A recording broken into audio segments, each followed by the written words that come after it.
Hello दोस्तों, मैं सुप्रिया आप सभी को Supriya education hub YouTube channel पे स्वागत करती हूँ। आज के वीडियो में हम लोग क्या करेंगे, ये जो आप लोगों का किरण पब्लिकेशन का एसएससी का प्रीवियस ईयर का बुक आता है ना, तो उसमें से हम लोग प्राचीन भारत का इतिहास का पूरा क्वेश्चन देखने वाले हैं।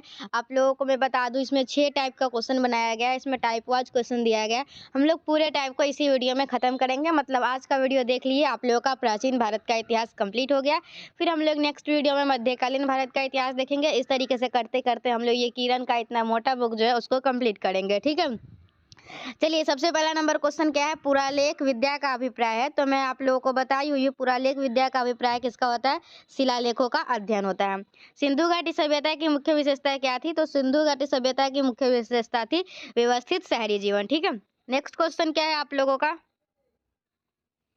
देवी माता की पूजा संबंधित थी। तो आप लोगों का देवी माता की पूजा संबंधित थी सिंधु घाटी सभ्यता के साथ। ठीक है, मोहनजोदड़ो में सबसे बड़ा भवन कौन सा है? तो मोहनजोदड़ो में सबसे बड़ा भवन है धान्यगार। ठीक है, नेक्स्ट क्वेश्चन क्या है आप लोगों का, सर्वप्रथम निम्नलिखित विद्वानों में से हड़प्पा सभ्यता का सर्वप्रथम खोजकर्ता कौन था? तो दयाराम सैनी। नेक्स्ट क्वेश्चन क्या है आप लोगों का, किस स्थान पे हड़प्पन समय के रथ की एक प्रतिमा स्थापित हुई थी? तो आप लोगों का इसका आंसर हो जाएगा दहमादाबाद। ठीक है, आप लोग भी आंसर देने की कोशिश करते रहिएगा। किस जिले में मोहनजोदड़ो स्थित है? तो आप लोगों का मोहनजोदड़ो जो है वो लड़काना जिले में है। भारतीय शासन के प्रति ये सब सत्यमेव जयते निम्नलिखित में से किस ग्रंथ से लिए गए हैं? तो उपनिषद, मुंडोक उपनिषद। ठीक है, चलिए नेक्स्ट क्वेश्चन क्या है, भारत में वर्ण व्यवस्था किस लिए बनाई गई थी? तो भारत में वर्ण व्यवस्था बनाई गई थी व्यावसायिक श्रम विभाजन के लिए। भारतीय संगीत की उद्गम किसमें खोजा गया है? तो आप लोगों का सामवेद में खोजा गया है भारतीय संगीत का उद्गम। नेक्स्ट क्वेश्चन क्या है आप लोगों का, आरंभिक वैदिक काल में वर्ण व्यवस्था आधारित थी। तो आरंभिक वैदिक काल में वर्ण व्यवस्था जो आधारित थी वे था व्यवसाय पर। ठीक है, निम्नलिखित में से ऋग्वेद काल के दौरान किसकी जानकारी नहीं थी? तो वर्ण व्यवस्था जाति की जानकारी नहीं थी। निम्नलिखित में से कौन सा अन्न मनुष्य द्वारा सबसे पहले प्रयोग होने वाला में से था? तो जौ था। ठीक है, फिर क्या है, यज्ञ सूत्र निम्न में से किस वेद में है? तो यज्ञ जो है आप लोगों का, यज्ञ ये आप लोगों का है किसमें है? आप लोग बताइएगा, यजुर्वेद में है। ठीक है, यज्ञ सूत्र निम्न में से किस वेद में है? यजुर्वेद।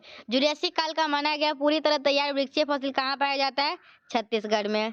सिंधु घाटी की सभ्यता कौन सी है? तो सिंधु घाटी की सभ्यता अज्ञात है। निम्नलिखित में से कौन सा जनजातीय सभा सामान्य रूप से जनजातीय सरदार मुखिया के चुनाव में शामिल होता है? तो समिति हो जाएगा। 18 क्या है, उपनिषद शब्द का शाब्दिक अर्थ, शाब्दिक रूप से यह अर्थ होता है। तो उपनिषद शब्द का शाब्दिक अर्थ रूप होता है पास बैठना, पास बैठना है। ठीक है, पास बैठना है, थर्ड है। उपनिषद शब्द का अर्थ होता है पास बैठना। आर्यन जनजातियों की प्राचीनतम बस्ती कहाँ है? तो सप्त सिंधु में। सिंधु अर्थव्यवस्था की ताकत थी, तो सिंधु अर्थव्यवस्था की ताकत थी कृषि। ओके, चलिए महाभारत का प्रारंभिक नाम क्या था? तो महाभारत का प्रारंभिक नाम था जय संहिता।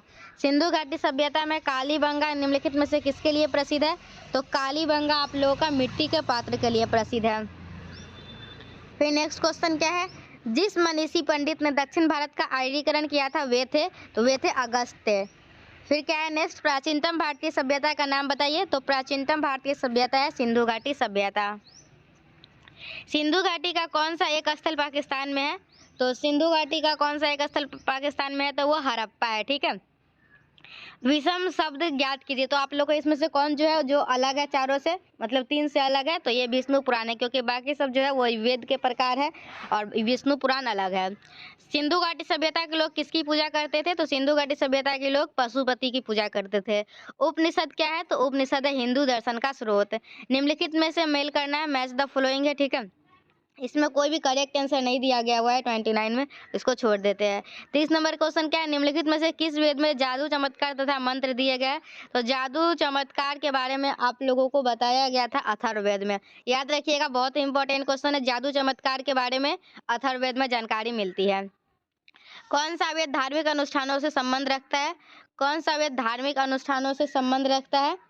तो यजुर्वेद। धार्मिक अनुष्ठानों से संबंध कौन रखता है? यजुर्वेद। धार्मिक अनुष्ठानों से संबंध रखता है यजुर्वेद। सिंधु घाटी सभ्यता में धौलावीरा निम्नलिखित में से किस लिए प्रसिद्ध है? तो धौलावीरा आप लोगों को जल संरक्षण के लिए प्रसिद्ध है। धौलावीरा किसके लिए प्रसिद्ध है? जल संरक्षण के लिए। और धार्मिक अनुष्ठान के बारे में किस वेद में जानकारी मिलती है? आप लोग को याद होगा यजुर्वेद में, और जादू चमत्कार अथर्ववेद में। ठीक है, चलिए नेक्स्ट क्वेश्चन देखिए। हम लोग पूरा कंप्लीट करने वाले इस वीडियो में। गौतम बुद्ध ने महापरिनिर्वाण कहाँ लिया था? तो कुशीनगर में। ऋग्वेद में सबसे प्रमुख देवता कौन है? तो इंद्र है। ओके, ऋग्वेद में सबसे प्रमुख देवता इंद्र है। वैदिक काल में 8 प्रकार के विवाह प्रचलित थे, इनमें से कौन सा प्रेम विवाह था? तो गंधर्व विवाह एक प्रेम विवाह था। मोहनजोदड़ो और हड़प्पा के अवशेष संकेत देते हैं कि ये शानदार और योजनागत अच्छी तरह से बनाई गई व्यापारिक नगरी थी। निम्नलिखित में से कौन सा वेद वेद वेद त्रय का भाग नहीं है? तो आप लोगों का इसका करेक्ट आंसर हो जाएगा अथर्ववेद। ठीक है, निम्नलिखित में से कौन सा वेद वेद त्रय का भाग नहीं है? अथर्ववेद। किस नदी के निकट ऋग्वेद सभ्यता सबसे अधिक स्थित है? किस नदी के निकट ऋग्वेद सभ्यता सबसे अधिक स्थित है? सरस्वती। हड़प्पाई स्थल मांडा किस नदी के किनारे स्थित है? तो हड़प्पाई स्थल मांडा चेनाब नदी के किनारे स्थित है। ऋग्वेद का कौन सा मंडल पूर्णतः सोम को समर्पित है? तो 9वां मंडल सोम को समर्पित है। निम्नलिखित में से किस हड़प्पा केंद्र के बारे में माना जाता है कि मेसोपोटामिया के साथ सीधा समुद्र व्यापार था? तो आप लोगों का इसका करेक्ट आंसर हो जाएगा लोथल। मेसोपोटामिया के साथ सीधा समुद्र व्यापार किसके साथ था? लोथल के साथ। ठीक है, निम्नलिखित में से किस हड़प्पाकालीन स्थल से हल का टेराकोटा प्राप्त हुआ है? तो हल का टेराकोटा आप लोगों को कहाँ से प्राप्त हुआ है? बनवाली से। हल का टेराकोटा कहाँ से प्राप्त हुआ है? बनवाली से। हम हल का टेराकोटा बनवाली से प्राप्त हुआ है, याद रखिएगा। हड़प्पा किस नदी के किनारे स्थित है? तो हड़प्पा रावी नदी के किनारे स्थित है। हड़प्पा किस नदी के किनारे स्थित है? हड़प्पा रावी नदी के किनारे स्थित है।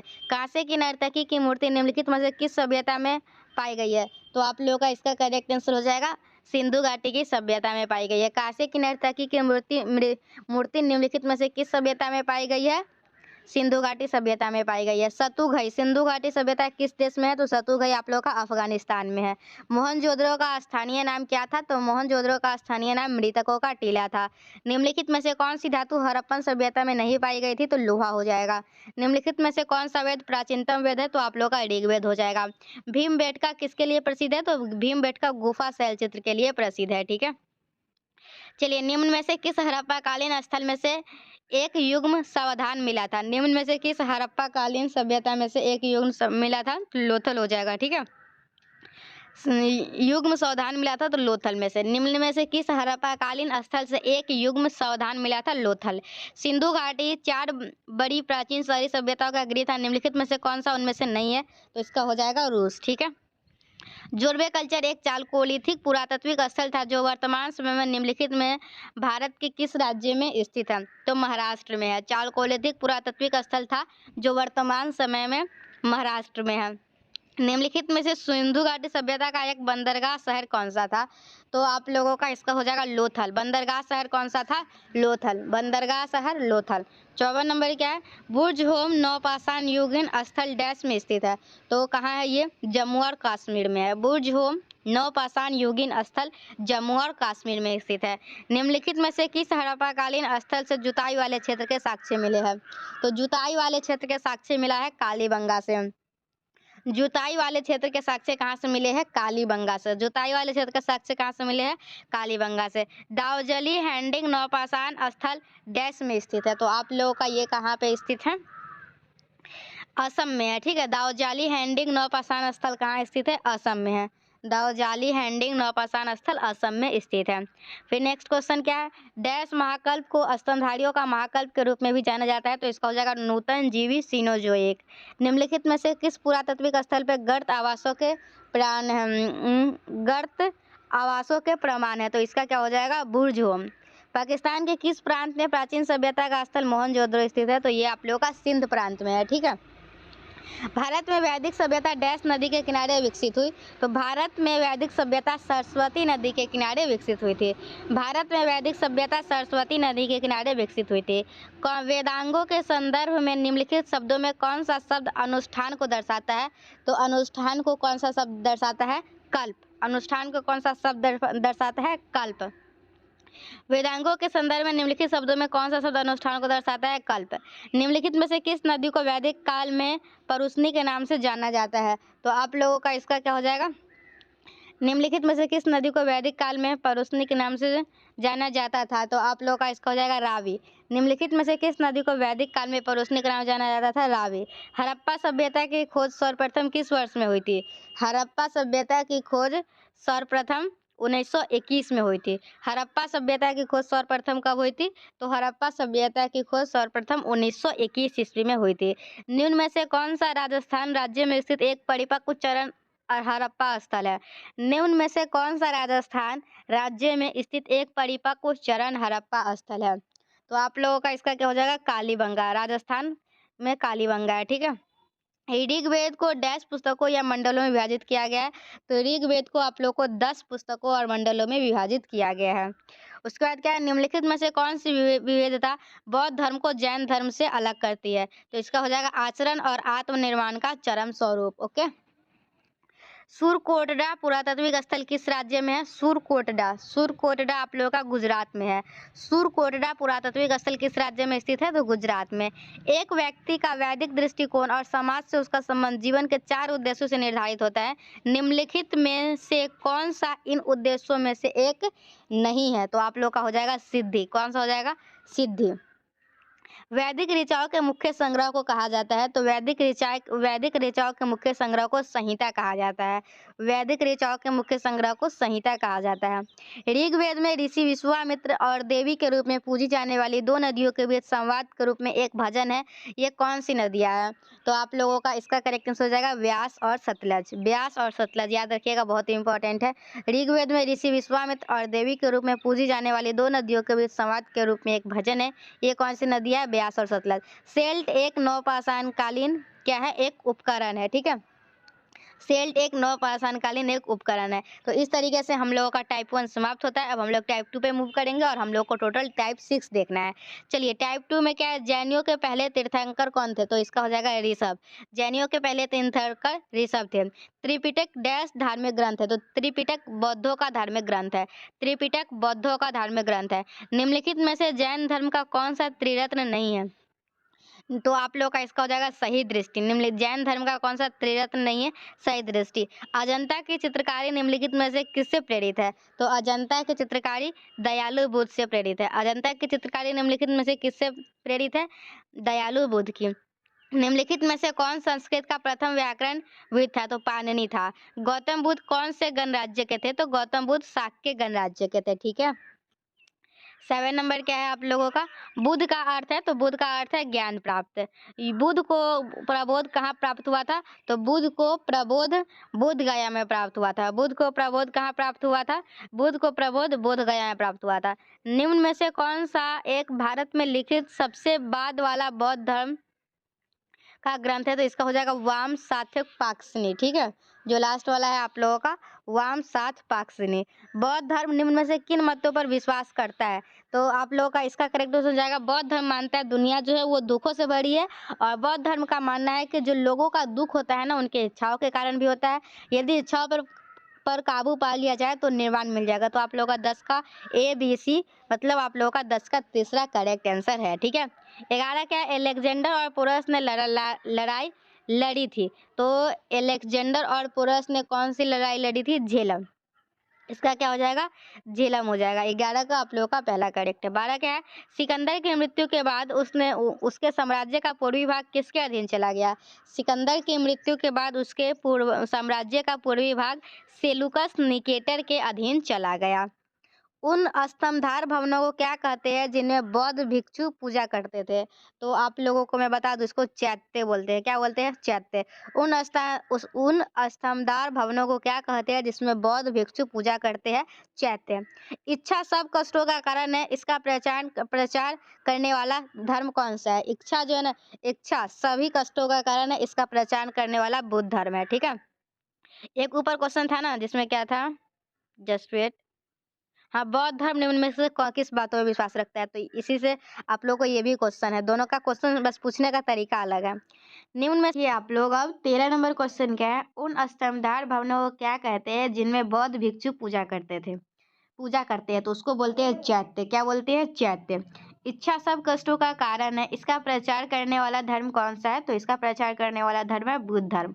ठीक है, इच्छा सब कष्टों का कारण था। निम्नलिखित में से कौन सा शासक बुद्ध का समकालीन था? तो बुद्ध का समकालीन कौन सा शासक था? तो ये बिंबिसार था। कौन था? बिंबिसार। बिंबिसार बुद्ध का समकालीन था। नेक्स्ट क्वेश्चन क्या है? बुद्ध के जन्म और उसके पूर्व जन्म की कहानियां किसमें संकलित है? तो बुद्ध के जन्म और उसके पूर्व जन्म की कहानियां जातक कथाएं में संकलित है। प्रथम बौद्ध परिषद कहाँ आयोजित हुआ था? तो प्रथम बौद्ध परिषद आप लोगों का राजगृह में आयोजित हुआ था। बुद्ध के प्रथम प्रवचन को कहा जाता है, तो बुद्ध के प्रथम प्रवचन को कहा जाता है धम्मचक्र पवन सुत्त। ठीक है, तो 18 का आप लोगों का दूसरा करेक्ट हो जाएगा। 19 नंबर क्या है? बुद्ध धम्म और संघ मिलकर कहलाते हैं। तो बुद्ध धम्म और संघ मिलकर क्या कहलाते हैं? त्रिरत्न कहलाते हैं। ठीक है, तो 19 का पहला करेक्ट हो जाएगा। 20 नंबर क्वेश्चन क्या है? मिलिंद पनोह क्या है? तो मिलिंद पनोह बौद्ध ग्रंथ है। फिर क्या है? निम्नलिखित में से कौन सा संप्रदाय बौद्ध धर्म का नहीं है? तो दिगंबर इसका करेक्ट आंसर हो जाएगा। 22 नंबर क्या है? महावीर का प्रथम शिष्य कौन था? तो महावीर का प्रथम शिष्य जमाली था। कौन था? महावीर का प्रथम शिष्य जमाली था।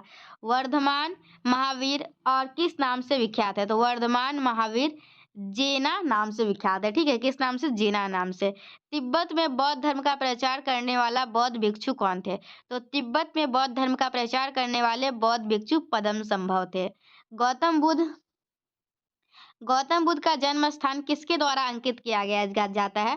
तो गौतम बुद्ध का जन्म स्थान अशोक मौर्य के रुमिनदेई स्तंभ के द्वारा अंकित किया जाता है। भारतीय इतिहास के निम्नलिखित युगों में से किसके दौरान क्षत्रिय एक विशिष्ट पहचान रखते थे? तो इसका हो जाएगा बुद्ध के युग में। जैन तथा बौद्ध धर्म के समय कितने आश्रमों की मान्यता प्राप्त थी? तो इसका करेक्ट आंसर हो जाएगा 4। ठीक है, ऑप्शन नंबर 2 करेक्ट है। मैं टिक लगा देती हूँ ताकि इसमें आप लोगों को डाउट न हो। जैन तथा बौद्ध धर्म के समय कितने आश्रमों को मान्यता प्राप्त हुई थी? 4। छठी शताब्दी ईसा पूर्व कौन सा काल कहलाता है? तो छठी शताब्दी ईसा पूर्व आप लोगों को धार्मिक उत्तेजना काल कहलाता है। ठीक है, भारत में जैन धर्म का संस्थापक कौन है? तो भारत में जैन धर्म का संस्थापक है आप लोगों का महावीर। कौन है? भारत में जैन धर्म के संस्थापक कौन है? महावीर। बौद्ध धर्म में त्रिरत्न क्या इंगित करता है? तो देखिए इसमें जो ऑप्शन दिया हुआ है सभी के सभी गलत है। त्रिरत्न त्रिरत्न जो है वो आप लोगों को बुद्ध धर्म और संघ को इंगित करता है। ठीक है, जो कि आप लोगों का इसमें कोई भी ऑप्शन करेक्ट नहीं दिया गया हुआ है। चलिए 31 नंबर क्या है आप लोगों का? उस राज्य का नाम बताइए जिसने पहली बार युद्ध में हाथियों का इस्तेमाल किया। तो ये है आप लोगों का मगध। इसका करेक्ट आंसर क्या हो जाएगा? मगध। उस गणतंत्र का नाम बताइए जो छठी शताब्दी ईसा पूर्व जातियों का राज्य संघ था। उस गणतंत्र का नाम बताइए जो छठी शताब्दी ईसा पूर्व जातियों का राज्य संघ था। तो इसका करेक्ट आंसर हो जाएगा वज्जी। क्या होगा इसका करेक्ट आंसर? वज्जी। वज्जी। जैनियों द्वारा अपने पवित्र ग्रंथों के लिए सामूहिक रूप से किस शब्द का प्रयोग किया जाता है? तो आप लोगों का इसका करेक्ट हो जाएगा अंग। क्या हो जाएगा करेक्ट इसका? 33 नंबर का। 33 नंबर का हो जाएगा अंग। जैनियों द्वारा अपने पवित्र ग्रंथों के लिए सामूहिक रूप से किस शब्द का प्रयोग किया जाता है? अंग। निम्नलिखित में से किस मुद्रा में गौतम बुद्ध ने सारनाथ में अपना पहला उपदेश दिया था? तो आप लोगों का इसका करेक्ट आंसर हो जाएगा धर्मचक्र मुद्रा। उसके बाद क्या है आप लोगों का? कैवल्य कौन से धर्म से संबंधित है? तो कैवल्य जो है, कैवल्य आप लोगों को किस धर्म से संबंधित है? जैन धर्म से। किस धर्म से संबंधित है? जैन धर्म से। कैवल्य कौन से धर्म से संबंधित है? जैन धर्म से। कौन सा बौद्ध ग्रंथ 16 महाजनपदों का उल्लेख करता है? कौन सा धर्म ग्रंथ 16 महाजनपदों का उल्लेख करता है? तो इसका 36 नंबर का आप लोगों का हो जाएगा अगुंतर निकाय। कौन सा हो जाएगा? अगुंतर निकाय। कौन सा बौद्ध ग्रंथ 16 महाजनपदों का उल्लेख करता है? अगुंतर निकाय। 16 महाजनपदों में से किसकी राजधानी तक्षशिला थी? 16 महाजनपदों में से किसकी राजधानी तक्षशिला थी? तो गांधार। 16 महाजनपदों में से किसकी राजधानी तक्षशिला थी? गांधार। स्तूप शब्द गौतम बुद्ध के जीवन में निम्नलिखित किस घटना से संबंधित है? स्तूप शब्द किस घटना से संबंधित है? मृत्यु। स्तूप शब्द ठीक है, स्तूप शब्द जो है गौतम बुद्ध के जीवन के निम्नलिखित किस घटना से संबंधित है? तो आप लोगों का इसका क्या हो जाएगा? जन्म। 38 का सॉरी मृत्यु। और मैं मृत्यु फिर पता नहीं जन्म कैसे बोल दी। स्तूप शब्द गौतम बुद्ध के जीवन की निम्नलिखित किस घटना से संबंधित है? मृत्यु। उसके बाद आप लोगों का करेक्ट आंसर, उसके बाद का क्वेश्चन क्या है? बौद्ध धर्म महायान और हीनयान में किस शासक के शासनकाल के दौरान विभाजित हुआ? बौद्ध धर्म महायान और हीनयान में किस शासक के शासनकाल के दौरान विभाजित हुआ, तो ये हो जाएगा कनिष्क। बौद्ध धर्म महायान और हीनयान, बौद्ध धर्म महायान और हीनयान के शासक के शासनकाल के दौरान विभाजित हुआ, कनिष्क। उसके बाद 40 नंबर क्या है, वैशेषिक दर्शन के प्रतिपादक कौन है?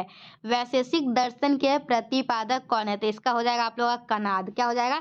कनाद। वैशेषिक दर्शन के प्रतिपादक कौन है? कनाद। तो 40 का आप लोगों का ऑप्शन नंबर 3 करेक्ट हो जाएगा। 41 क्या है, बौद्ध धर्म के अधिकांश ग्रंथ किस भाषा में लिखे गए थे? तो बौद्ध धर्म के अधिकांश ग्रंथ पाली भाषा में लिखे गए थे। किस भाषा में लिखे गए थे? पाली भाषा में लिखे गए थे। बौद्ध धर्म के अधिकांश ग्रंथ किस भाषा में लिखे गए थे? पाली भाषा में। किन्हें एशिया का प्रकाश भी कहा जाता है? किन्हें एशिया का प्रकाश भी क्या कहा जाता है? गौतम बुद्ध। किन्हें एशिया का प्रकाश भी कहा जाता है? गौतम बुद्ध। ठीक है। 43 नंबर क्या है, महावीर का जन्म कहाँ हुआ था? 43 नंबर क्या है, महावीर का जन्म कहाँ हुआ था? तो आप लोगों का इसका करेक्ट आंसर हो जाएगा कुंडग्राम। क्या हो जाएगा इसका आंसर? कुंडग्राम। महावीर का जन्म कहाँ हुआ था? महावीर का जन्म कुंडग्राम में हुआ था। कौन सा स्थान गौतम बुद्ध से संबंध नहीं है? कौन सा स्थान गौतम बुद्ध से संबंध नहीं है? तो इसका आंसर हो जाएगा पावापुरी। क्या हो जाएगा?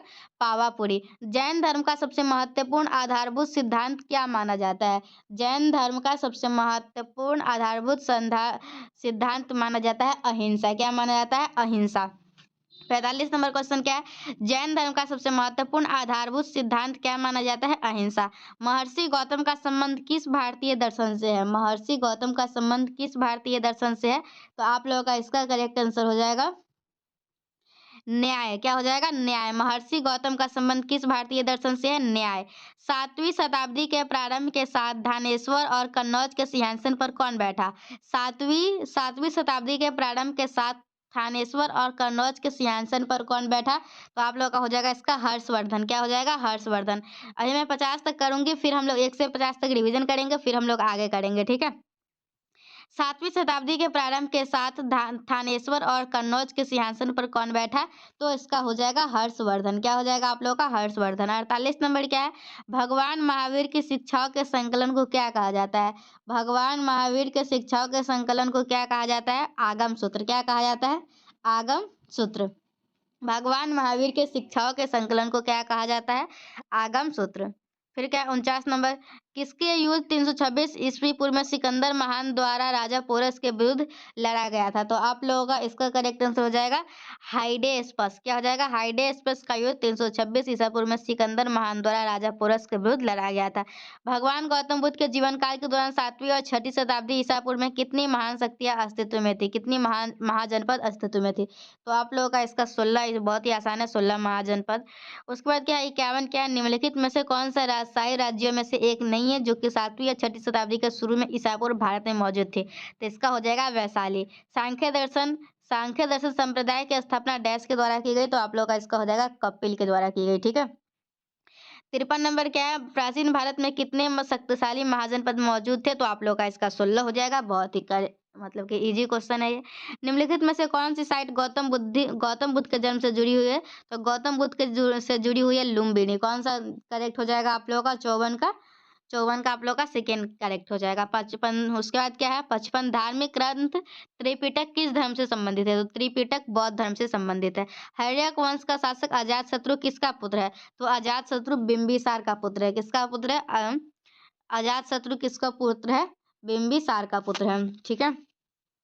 चलिए, उसके बाद क्या आप लोग का, निम्नलिखित में से कौन सा नंद वंश का अंतिम शासक था? तो नंद वंश का अंतिम शासक, चलिए देखिए 57 नंबर क्वेश्चन क्या है, निम्नलिखित में से कौन नंद वंश का अंतिम शासक था? तो नंद वंश का अंतिम शासक था धनानंद। हर्यक वंश से मगध के पहले शासक डैश थे? तो हर्यक वंश से मगध के पहले शासक कौन थे आप लोगों का? बिंबिसार। कौन थे? मगध से पहले शासक बिंबिसार थे। हर्यक वंश से मगध के पहले शासक हर्यक वंश से मगध के पहले शासक बिंबिसार थे। 59 नंबर क्या है, डैश 4वीं शताब्दी, चलिए देखिए आप लोग 59 नंबर क्वेश्चन क्या है, डैश 4वीं शताब्दी ईसा पूर्व मगध की राजधानी थी? तो आप लोग का 59 का हो जाएगा राजगिरी। ठीक है। क्या हो जाएगा? राजगिरी हो जाएगा। फिर कुछ दिन के बाद क्या हुआ था, पाटलिपुत्र में स्थानांतरित कर दिया गया था मगध की राजधानी। फिर उसके बाद शिशुनाग वंश ने राजधानी को, फिर जब शिशुनाग वंश आया था ना, तो वो पाटलिपुत्र से वैशाली कर दिया था।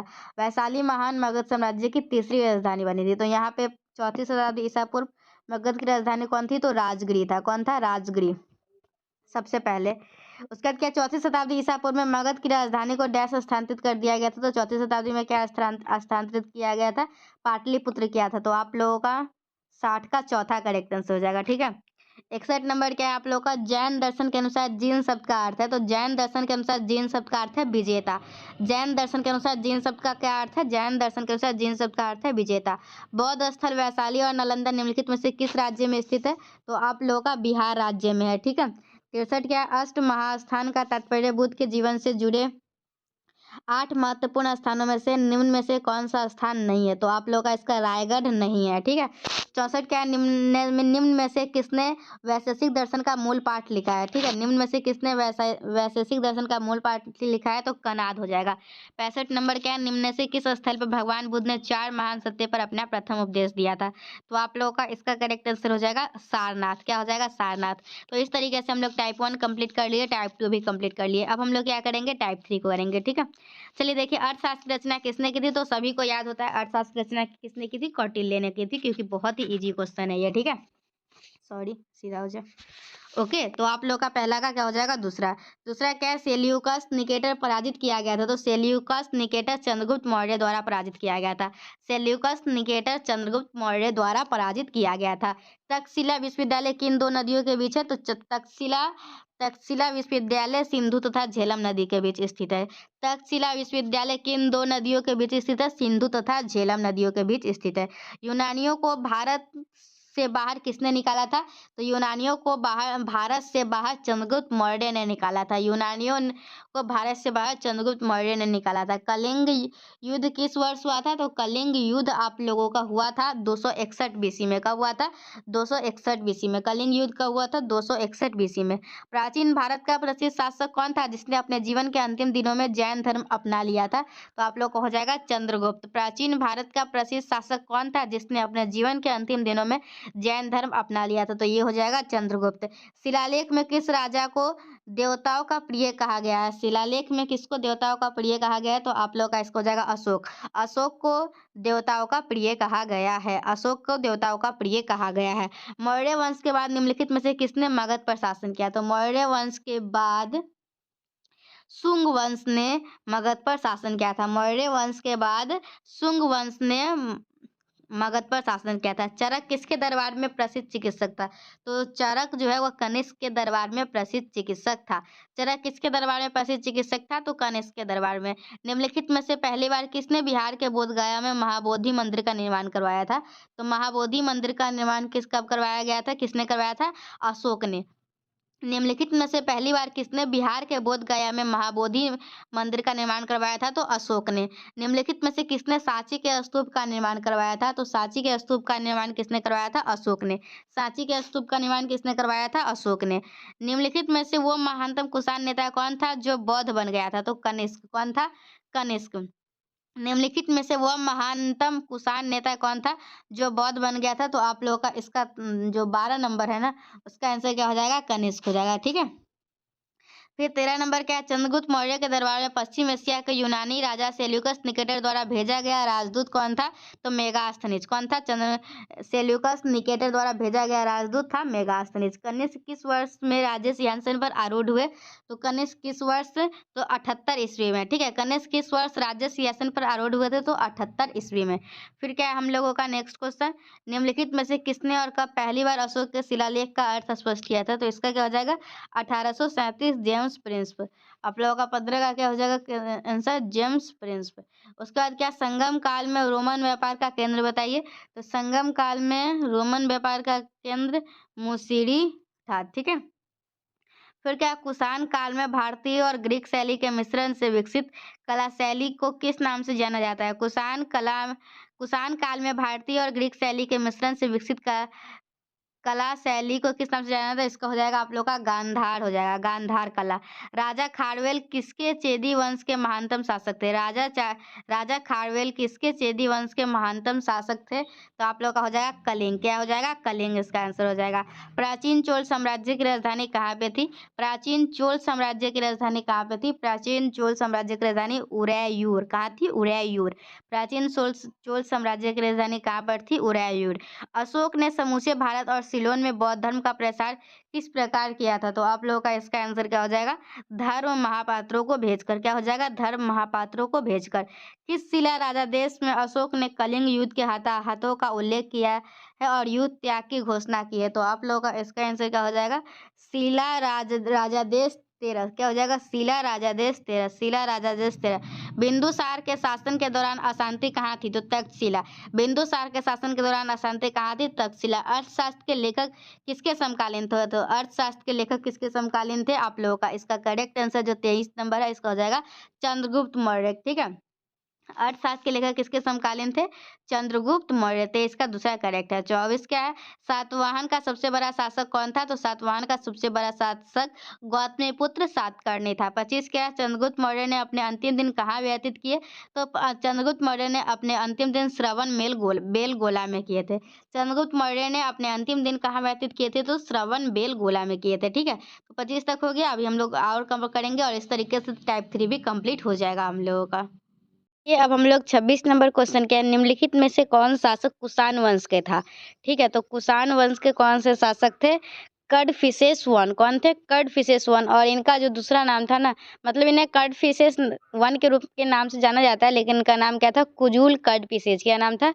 कुजुल कडफिसेस। ठीक है, कुषाण वंश के इसमें से कुषाण वंश के कौन था? कडफिसेस वन। ठीक है, 27 नंबर क्वेश्चन क्या? सातवाहन साम्राज्य के संस्थापक कौन थे? तो सातवाहन साम्राज्य के संस्थापक सिमुक थे। कौन थे? सातवाहन साम्राज्य के संस्थापक कौन थे? सिमुक थे। सातवाहन साम्राज्य के संस्थापक सिमुक थे। गांधार कला किन दो कलाओं का संयोजन है? तो गांधार कला हिंद और यूनानी कला का संयोजन है। गांधार कला हिंद और यूनानी कला का संयोजन है। संगम साहित्य के संरक्षक कौन है? तो संगम साहित्य के संरक्षक पांडे हैं। संगम साहित्य के संरक्षक कौन है? संगम साहित्य के संरक्षक पांडे हैं। 30 नंबर क्वेश्चन क्या है? अशोक के शिलालेख पर किस लिपि का प्रयोग किया गया था? तो अशोक के शिलालेख पर ब्राह्मी लिपि का प्रयोग किया गया था। अशोक के शिलालेख पर किस लिपि का प्रयोग किया गया था? ब्राह्मी लिपि का प्रयोग किया गया था। ओके, 31 नंबर क्वेश्चन क्या है? मौर्य साम्राज्य की राजधानी कहाँ स्थित है? तो मौर्य साम्राज्य की राजधानी पाटलिपुत्र में स्थित है। ठीक है, मौर्य साम्राज्य की राजधानी कहाँ स्थित है? पाटलिपुत्र में। भारतीय कला का वह कौन सा स्कूल है जो ग्रीको रोमन बौद्ध आर्ट के नाम से भी जाना जाता है?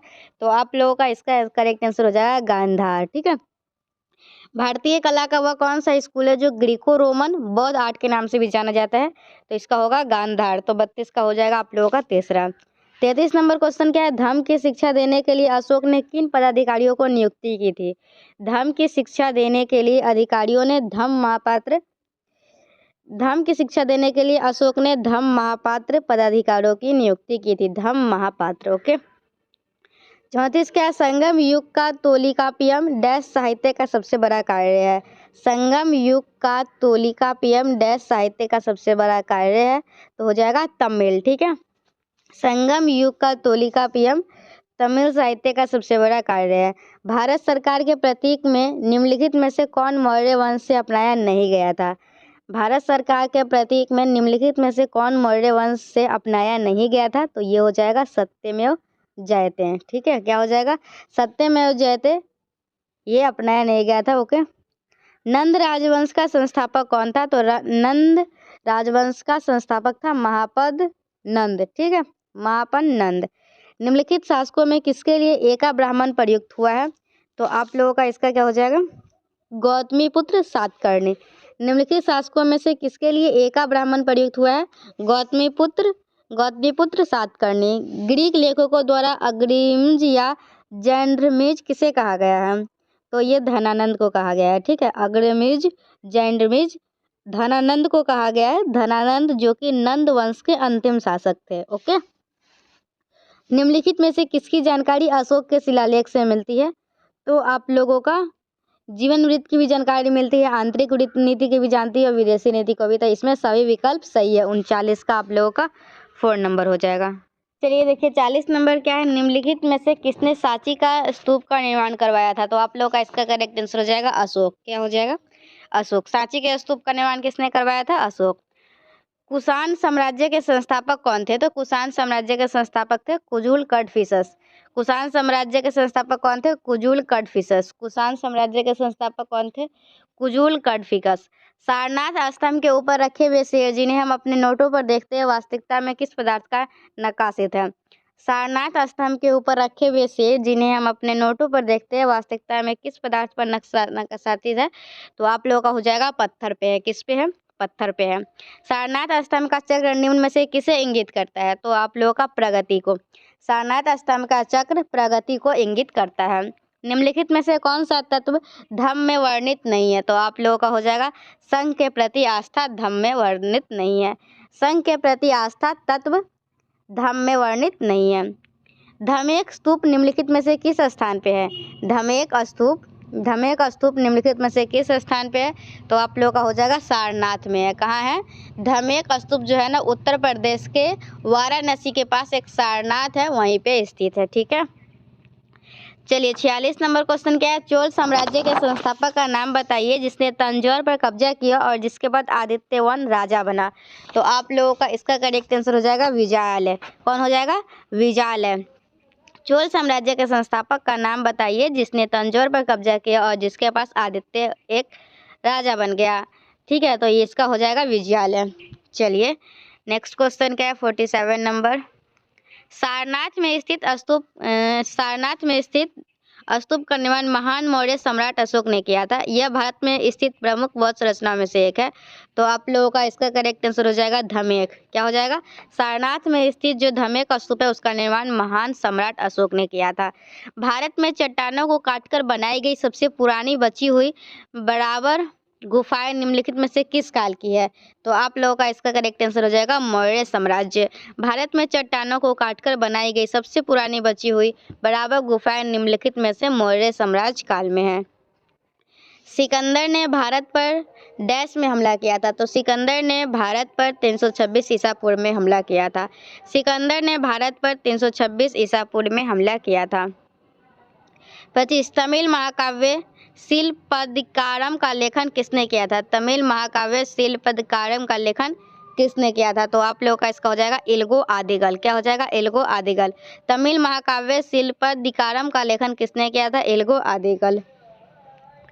51 क्या है, निम्नलिखित में से किसे देवानाम पिये के नाम से जाना जाता है? तो निम्नलिखित में से किसे देवानाम पिये के नाम से जाना जाता है? अशोक को देवानाम प्रिय के नाम से जाना जाता है। ठीक है, निम्नलिखित में से किसे देवानाम प्रिय के नाम से जाना जाता है? अशोक को। प्राचीन भारत में गांधार कला किस साम्राज्य के समय विकसित हुआ था? तो आप लोगों का हो जाएगा कुषाण। प्राचीन भारत में गांधार कला कुषाण साम्राज्य के समय विकसित हुआ था। निम्नलिखित में से कौन से स्तंभ शैलकर्तित स्तंभों को दर्शाते हैं? तो आप लोगों का हो जाएगा मौर्य स्तंभ। क्या हो जाएगा? मौर्य स्तंभ। मौर्य स्तंभ शैलकर्तित स्तंभों को दर्शाते हैं। 53 नंबर हो गया। चलिए 54 क्या है, तीन विभिन्न कालों अर्थात मौर्य काल, गुप्त काल और मुगल काल के शिलालेख से युक्त एक स्तंभ कहाँ स्थित है? तो आप लोगों का ये इलाहाबाद प्रयागराज में स्थित है। ओके, इलाहाबाद स्तंभ अशोक के स्तंभों में से एक है जिसे मौर्य वंश के सम्राट अशोक ने बनवाया था। अशोक 3री शताब्दी ईसा पूर्व में शासक करता था। ठीक है, चलिए तोलाकापियर डैश भाषा का एक प्रसिद्ध प्राचीन व्याकरण है। तो आप लोगों का इसका करेक्ट आंसर हो जाएगा तमिल। क्या हो जाएगा? तोलाकापियर तमिल भाषा का एक प्रसिद्ध प्राचीन व्याकरण है। लगभग 600 वर्षों तक परित्यक्त रहने के बाद सांची की खोज किस वर्ष की थी? तो सांची की खोज जो है वो 1818 ईस्वी में की गई थी। सांची की खोज कब की गई थी? 1818 ईस्वी में। गुजरात में डैश झील वस्तुएं एक कृत्रिम जलाशय है जो मौर्य के शासन के दौरान बनाया गया था। तो आप लोगों का इसका हो जाएगा सुदर्शन। गुजरात के सुदर्शन झील वस्तुतः एक कृत्रिम जलाशय है जो मौर्य के शासन के दौरान बनाया गया था। गुजरात में सुदर्शन झील। विक्रम संवत कब आरंभ हुआ था? तो विक्रम संवत 57 ईसा पूर्व में, ईसा पूर्व 57 में। ठीक है, 57 इसका करेक्ट हो जाएगा, 58 का पहला करेक्ट हो जाएगा। विक्रम संवत कब आरंभ हुआ था? 57 ईस्वी में। इनमें से किस राज्य में अशोक की जौगढ़ शिला राजाज्ञा स्थित है? इनमें से किस राज्य में अशोक की जौगढ़ शिला? तो जौगढ़ शिला मैं बताती हूँ आप लोगों को, ओडिशा में स्थित है। कहाँ है? जौगढ़ शिला जो है ना वो ओडिशा के गंजम जिला है ना, वहीं पे है जौगढ़ शिला। ओके, किस राज्य में अशोक की जौगढ़ शिला राजाज्ञा है? तो अशोक की जौगढ़ शिला ओडिशा में है। कौन सा मौर्य शासक बौद्ध धर्म का अनुयायी था? तो अशोक जो है ना वो किसका था? मौर्य राजवंश के सम्राट जो थे अशोक अपने चौथे वर्ष में बौद्ध धर्म के अनुयायी बन गए थे। 4 साल के जब थे, चौथे वर्ष के, तो वो बौद्ध धर्म के अनुयायी बन गए थे। प्राचीन भारत में वाकाटक राजवंश के संस्थापक कौन थे? तो प्राचीन भारत में वाकाटक राजवंश के संस्थापक थे विंध्य शक्ति। कौन थे? विंध्य शक्ति। चलिए हम लोग 61 तक देख चुके हैं, अभी आगे और भी होगा। चलिए 62 क्या है? निम्नलिखित में से किस शासक ने अपनी प्रजा और अधिकारियों के लिए पत्थर की सतहों पर अपने संदेश उत्कीर्णित किए थे? तो आप लोगों का हो जाएगा अशोक। किस शासक ने अपनी प्रजा और अधिकारियों के लिए पत्थर की सतहों पर अपने संदेश उत्कीर्णित किए थे? अशोक। चंद्रगुप्त ने डैश के खिलाफ विद्रोह का नेतृत्व किया और उन्हें पराजित किया? तो चंद्रगुप्त ने नंद के खिलाफ विद्रोह का नेतृत्व किया और उन्हें पराजित किया। कंटक शोधन नामक न्यायालय का प्रचलन किस साम्राज्य में हुआ था? कंटक शोधन नामक न्यायालय का प्रचलन किस साम्राज्य में हुआ था? तो आप लोगों का हो जाएगा मौर्य साम्राज्य में। कंटक शोधन नामक न्यायालय का प्रचलन मौर्य साम्राज्य में हुआ था। कंटक शोधन नामक न्यायालय का प्रचलन मौर्य साम्राज्य में हुआ था। अशोक के लघु शिलालेख भारत के विभिन्न भागों में पाए गए हैं। अशोक के लघु शिलालेख भारत के विभिन्न भागों में पाए गए हैं। कर्नाटक के निम्नलिखित में से कौन से स्थल पर अशोक के लघु शिलालेख नहीं मिले हैं? अशोक के लघु शिलालेख भारत के विभिन्न भागों में पाए गए हैं। कर्नाटक के निम्नलिखित में से कौन से स्थल पर अशोक के लघु शिलालेख नहीं मिले हैं? तो आप लोगों का हो जाएगा 65 का पहला, ब्रह्मगिरी। क्या हो जाएगा? ब्रह्मगिरी। तो इस तरीके से हम लोग टाइप 1 कंप्लीट कर लिए, टाइप 2 कंप्लीट कर लिए, टाइप 3 कंप्लीट कर लिए, और हम लोग अब टाइप 4 करेंगे। और इसी वीडियो में हम लोग प्राचीन भारत का इतिहास पूरा खत्म करने वाले हैं, इसलिए आप लोगों को 3-4 दिनों से वीडियो आ भी नहीं रही थी। ठीक है, चलिए टाइप 4 क्या है? भारतीय नेपोलियन की उपाधि किसे दी गई है? तो भारतीय नेपोलियन की उपाधि समुद्रगुप्त को दी गई है। तो ये बहुत इंपॉर्टेंट क्वेश्चन है, याद रखिएगा। भारत का नेपोलियन किसे कहा गया था? समुद्रगुप्त को। पहला ज्ञात गुप्त शासक कौन था? पहला ज्ञात गुप्त शासक कौन था? श्रीगुप्त। ठीक है, पहला ज्ञात गुप्त शासक कौन था? पहला ज्ञात गुप्त शासक कौन था? श्रीगुप्त। नेक्स्ट क्वेश्चन कहाँ गया? चीनी यात्री फाहियान किस गुप्त शासक के शासनकाल के दौरान भारत आया था? तो चीनी यात्री फाहियान जो है वो आप लोग को चंद्रगुप्त द्वितीय के शासनकाल के दौरान भारत आया था। चीनी यात्री फाहियान चंद्रगुप्त द्वितीय के शासनकाल में भारत आया था। इलाहाबाद स्तंभ शिलालेख किसने बनवाया है? तो इलाहाबाद स्तंभ शिलालेख किसने बनवाया है? हरिसेन ने बनवाया है। इलाहाबाद स्तंभ शिलालेख किसने बनवाया था? इलाहाबाद स्तंभ शिलालेख किसने बनवाया था? हरिसेन ने बनवाया था। कवि कालिदास किसके राजकवि थे? कवि कालिदास किसके राजकवि थे? चंद्रगुप्त विक्रमादित्य के। कवि कालिदास किसके राजकवि थे? चंद्रगुप्त विक्रमादित्य के।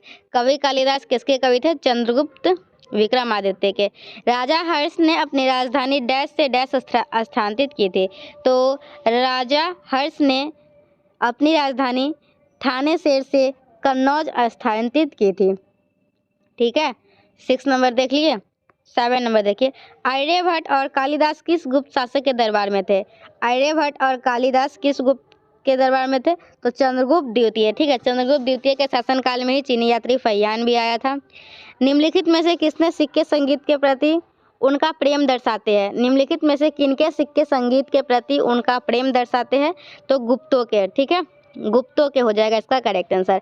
नालंदा विश्वविद्यालय की स्थापना किसके द्वारा की गई थी? तो नालंदा विश्वविद्यालय की स्थापना कुमारगुप्त के द्वारा की गई थी। नालंदा विश्वविद्यालय की स्थापना किसके द्वारा की गई थी? तो कुमारगुप्त के द्वारा की गई थी।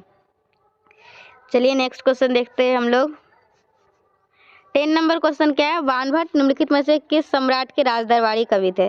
तो बाणभट्ट जो है वो हर्षवर्धन सम्राट के राजदरबारी कवि थे। बाणभट्ट हर्षवर्धन सम्राट के राजदरबारी कवि थे। निम्नलिखित में से किस अभिलेख शिलालेख में सती प्रथा का प्राचीनतम संदर्भ मिलता है। तो आप लोग का हो जाएगा भानुगुप्त का एरन शिलालेख। क्या हो जाएगा, भानुगुप्त का एरन शिलालेख। अब हम लोग नेक्स्ट क्वेश्चन देखें, क्या है 12, हर्षचरित निम्नलिखित में से किसके द्वारा लिखी गई थी।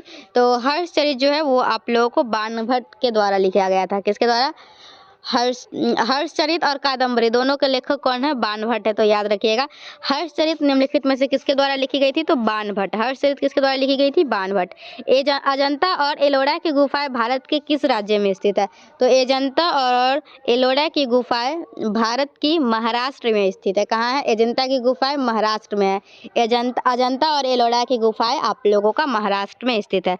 वराहमिहिर कौन था, वराहमिहिर कौन है, वराहमिहिर कौन है। तो ये एक प्रख्यात ज्योति आचार्य वराहमिहिर गुप्त युग के, मतलब कि ये मैं आप लोगों को सीधा सीधा बताती हूँ, उतना क्यों जाओ। खगोलज्ञ है। क्या है, खगोलज्ञ। क्या है, खगोलज्ञ। देख लीजिए आप लोग, वराहमिहिर कौन है, खगोल विद्या जान, खगोलज्ञ। चलिए नेक्स्ट देखें, शून्य के सिद्धांत का प्रतिपादन किसने किया। तो ये सभी को पता है, शून्य का आविष्कार किसने किया, आर्यभट्ट। किसने किया, शून्य का आविष्कार किसने किया, आर्यभट्ट। चीनी यात्री सुंग यून भारत कब आया था। तो चीनी यात्री जो सुंग यून है वो भारत आया था 518 ईस्वी में। कब आया था, 518 ईस्वी में। 16 का दूसरा। ऐसे जो मैं आप लोगों को बता दूं, जो सुंग यून है ना वो चीनी यात्री 517 ईस्वी में भारत आए थे। और फाइयान जो चीन में चांगयांग से 399 ईस्वी में अपनी यात्रा शुरू की थी। और मतलब कि इसमें 517 नहीं है तो 518 को टिक कर दिया गया है। चलिए 16 हो गया। 17 क्या है आप लोगों का, अलवार संतों का आविर्भाव निम्नलिखित में से किस आधुनिक राज्य में हुआ था। अलवार संतों का आविर्भाव निम्नलिखित में से किस आधुनिक राज्य में हुआ था। तो तमिलनाडु में हुआ था। अलवार संतों का आविर्भाव तमिलनाडु राज्य में हुआ था। अलवार संतों का आविर्भाव। लिच्छवी दहेत्र किसे कहते हैं, लिच्छवी दहेत्र किसे कहते हैं। तो ये समुद्रगुप्त को कहते हैं। किसको कहते हैं, लिच्छवी दहेत्र समुद्रगुप्त को कहते हैं। लिच्छवी दहेत्र किसे कहा गया है, समुद्रगुप्त को। ओदंतपुरी शिक्षा केंद्र निम्नलिखित में से किस राज्य में स्थित है। ओदंतपुरी शिक्षा केंद्र निम्नलिखित में से किस राज्य में स्थित है। तो बिहार। ओदंतपुरी शिक्षा केंद्र निम्नलिखित में से किस राज्य में अवस्थित है, बिहार। गुप्त काल के दौरान निम्नलिखित में से कौन सा सिक्का चांदी में जारी किया गया था। गुप्त काल के दौरान निम्नलिखित में से कौन सा सिक्का चांदी में जारी किया गया था। तो आप लोग का हो जाएगा रुपया का। किसका हो जाएगा, रुपया का, रूपक। ठीक है, गुप्त काल में जारी चांदी के सिक्कों को रूपक कहा जाता था। ये सिक्के उज्जैन के शक शासकों के सिक्कों के अनुरूप थे। हालांकि चीनी विद्वान फाहियान के अनुसार गुप्त काल में कौड़ियाँ विनिमय के सामान्य साधन के रूप में प्रयुक्त होती थी। 21 का हर्षवर्धन का समकालीन दक्षिण भारतीय शासक कौन था। तो हर्षवर्धन का समकालीन दक्षिण भारत शासक कौन था, पुलकेशिन द्वितीय। कौन था, पुलकेशिन द्वितीय। हर्षवर्धन का समकालीन दक्षिण भारतीय शासक पुलकेशिन द्वितीय था। निम्नलिखित में से क्या राष्ट्रकूटों का सर्वाधिक चिरस्थायी योगदान है। निम्नलिखित में से क्या राष्ट्रकूटों का सर्वाधिक चिरस्थायी योगदान है। तो आप लोग का हो जाएगा कन्नड़ काव्य के 3 कवि, पंपा, पुन्ना और राणा तथा कैलाश मंदिर। रवि कीर्ति जो एक जैन थे और जिन्होंने एहोल प्रशस्ति की रचना की, को किसका संरक्षण प्राप्त था। तो ये आप लोगों का हो जाएगा 23 का। रवि कीर्ति जो थे ना, चालुक्य शासक पुलकेशिन द्वितीय के शासनकाल के दौरान दरबारी कवि के रूप में नियुक्त थे। इसका करेक्ट आंसर हो जाएगा पुलकेशिन द्वितीय। क्या हो जाएगा, पुलकेशिन द्वितीय। 24 क्या है, किसके शासनकाल के दौरान अजंता की गुफाएं निर्मित हुई थी। तो आप लोगों का 24 का क्या हो जाएगा, पहला। गुप्त के शासनकाल के दौरान अजंता की गुफाएं निर्मित हुई थी। और पीछे था अजंता की गुफाएं कहाँ पे है, तो वो महाराष्ट्र में है, ये भी याद रखिएगा। क्या है 25 नंबर क्वेश्चन, सॉरी। निम्नलिखित में से कौन सा शिलालेख प्रयाग प्रशस्ति के नाम से जाना जाता है? तो आप लोगों का हो जाएगा इलाहाबाद स्तंभ शिलालेख। प्रयाग प्रशस्ति के नाम से कौन सा शिलालेख जाना जाता है? इलाहाबाद स्तंभ शिलालेख। प्राचीन भारत में प्राचीनतम बौद्ध विश्वविद्यालय का नाम बताइए। प्राचीन भारत में प्राचीनतम बौद्ध विश्वविद्यालय का नाम बताइए। तो आप लोगों का इसका है तक्षशिला। कौन है? तक्षशिला। प्राचीन भारत में प्राचीनतम बौद्ध विश्वविद्यालय का नाम बताइए। तक्षशिला। द्वितीय पांड्यान साम्राज्य के भूमि माप का उल्लेख किसमें किया गया है? द्वितीय पांड्यान साम्राज्य के भूमि माप का उल्लेख किसमें किया गया है? तो 27 का हो जाएगा आप लोगों का थलवईपुरम तांबे की प्लेट में। क्या हो जाएगा? थलवईपुरम तांबे की प्लेट। थलवईपुरम तांबे की प्लेट। गुप्त वंश का अंतिम शासक कौन था? तो गुप्त वंश का अंतिम शासक विष्णुगुप्त था और नंद वंश के अंतिम शासक धनानंद था। ठीक है, गुप्त वंश का अंतिम शासक कौन था? विष्णुगुप्त था। गुप्त वंश का अंतिम शासक कौन था? विष्णुगुप्त था। 28 नंबर देख लिए। 29 क्या है? चालुक्य शासक पुलकेशिन की हर्षवर्धन पर विजय का वर्ष कौन सा था? तो आप लोगों का इसका हो जाएगा 618 ईस्वी। क्या हो जाएगा? 618 ईस्वी। चालुक्य शासक पुलकेशिन की हर्षवर्धन पर विजय का वर्ष 618 ईस्वी था। महाराज अधिराज की उपाधि लेने वाला प्रथम गुप्त शासक कौन था? तो महाराज अधिराज की उपाधि लेने वाला प्रथम गुप्त शासक चंद्रगुप्त प्रथम था। महाराज अधिराज की उपाधि लेने वाला प्रथम गुप्त शासक चंद्रगुप्त प्रथम था। कलिंग नरेश खारवेल का संबंध निम्नलिखित किस राजवंश से था? कलिंग नरेश खारवेल का संबंध निम्नलिखित किस राजवंश के था? तो ये हो जाएगा महामेघवाहन वंश। क्या हो जाएगा? महामेघवाहन वंश। कलिंग नरेश खारवेल का संबंध निम्नलिखित किस राजवंश से था? तो महामेघवाहन वंश। तो आप लोग देख लिए 31 का। चलिए 32 क्या है? हर्षवर्धन की देखिए मैं बार बार कोई क्वेश्चन को रिपीट इसलिए करती हूँ ताकि आप लोगों को याद हो जाए। ठीक है, हर्षवर्धन की वल्लभी विजय निम्नलिखित शिलालेख में से किस में पाया जाता है? हर्षवर्धन की वल्लभी विजय निम्नलिखित शिलालेख में से किस में पाया जाता है? तो नवसारी ताम्रपत्र शिलालेख में। किसमें पाया जाता है? नवसारी ताम्रपत्र शिलालेख में। हर्षवर्धन की वल्लभी विजय निम्नलिखित शिलालेखों में से किस में पाया जाता है? नवसारी ताम्रपत्र शिलालेख में। पूर्व गुप्त काल में निम्न में से कौन सी वस्तु निर्यात की सामग्री नहीं थी? पूर्व गुप्त काल में निम्न में से कौन सी वस्तु निर्यात की सामग्री नहीं थी? तो आप लोगों का हो जाएगा टीन। क्या हो जाएगा? टीन। पूर्व गुप्त काल में निम्न में से कौन सी वस्तु निर्यात की सामग्री नहीं थी? तो ये हो जाएगा आप लोगों का टीन। 34 क्या है? निम्नलिखित में से किसके शासनकाल में हेनसांग ने पल्लवों की राजधानी कांचीपुरम का भ्रमण किया था?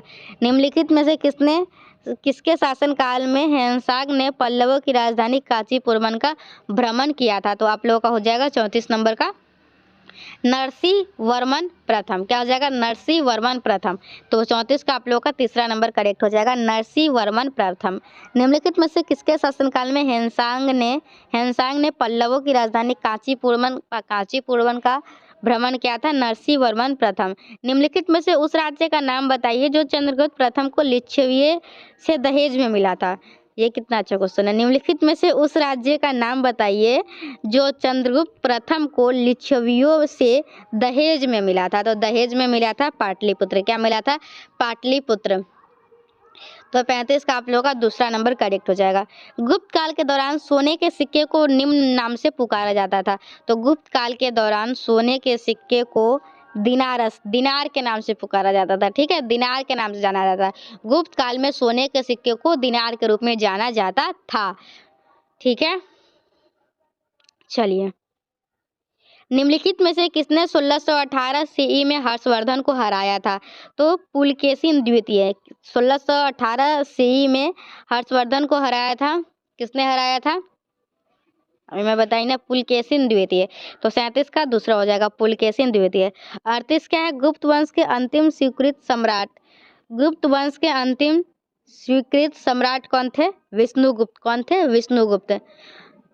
गुप्त वंश के अंतिम स्वीकृत सम्राट विष्णुगुप्त थे। ओके, विष्णुगुप्त अंतिम राजा थे। चलिए देखिए नेक्स्ट।